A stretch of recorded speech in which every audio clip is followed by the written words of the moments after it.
The Ariel Castro kidnappings represent one of the most harrowing and shocking chapters in recent American criminal history.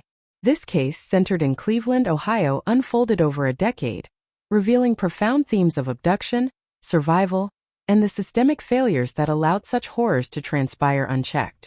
Ariel Castro, a former school bus driver, orchestrated a nightmare that involved the abduction and imprisonment of three young women: Michelle Knight, Amanda Berry, and Gina DeJesus. Ariel Castro was born in Puerto Rico in 1960 and moved to the United States with his family at a young age. He grew up in a household that was marked by domestic violence and instability.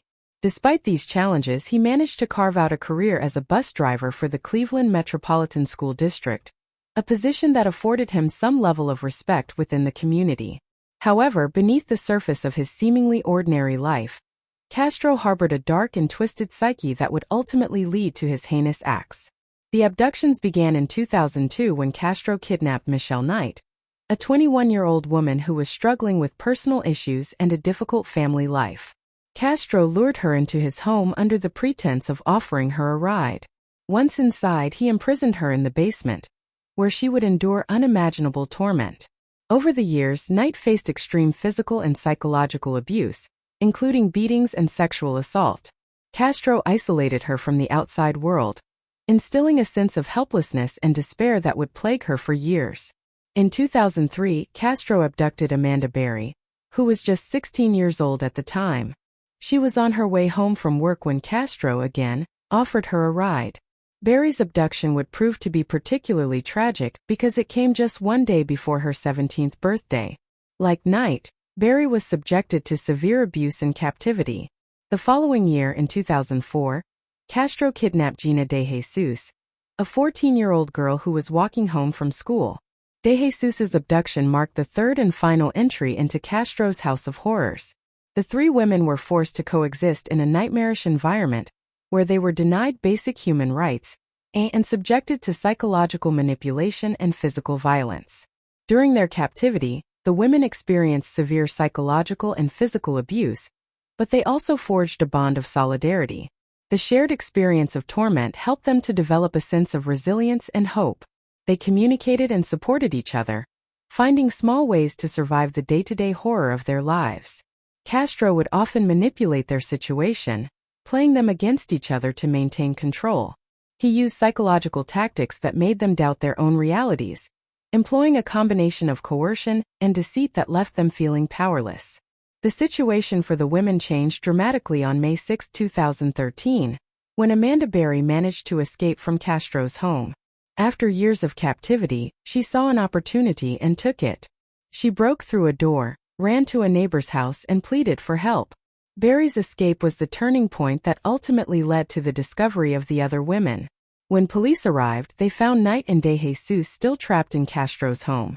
Their harrowing stories of abduction and abuse began to unravel a decade-long nightmare that had remained hidden from the world. The rescue of the three women sent shockwaves throughout the nation. Media coverage exploded as the story captured the attention of millions. The public was horrified by the brutality of the kidnappings and the extent of Castro's depravity.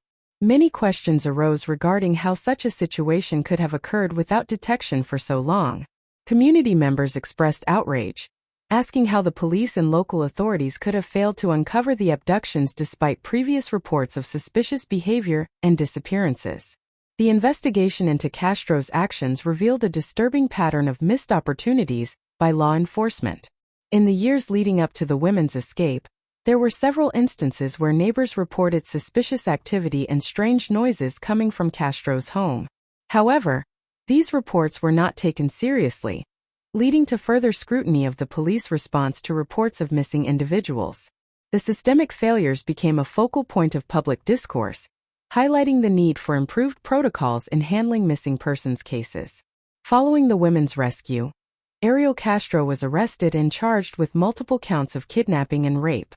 The legal proceedings that followed were met with intense media scrutiny. Castro's trial exposed the depth of his depravity as details emerged regarding the abuse the women endured. In August 2013, he pleaded guilty to 937 counts, including kidnapping, rape, and assault. His sentencing brought a measure of closure for the victims, as he was sentenced to life in prison without the possibility of parole. However, Castro's story did not end there. Just 1 month into his imprisonment, he was found dead in his cell, an apparent suicide. His death raised questions and concerns regarding the prison system's ability to manage inmates with serious psychological issues, particularly those convicted of heinous crimes.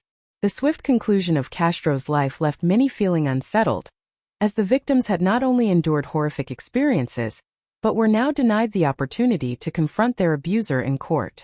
In the aftermath of the kidnappings, the lives of Michelle Knight, Amanda Berry, and Gina DeJesus were forever altered.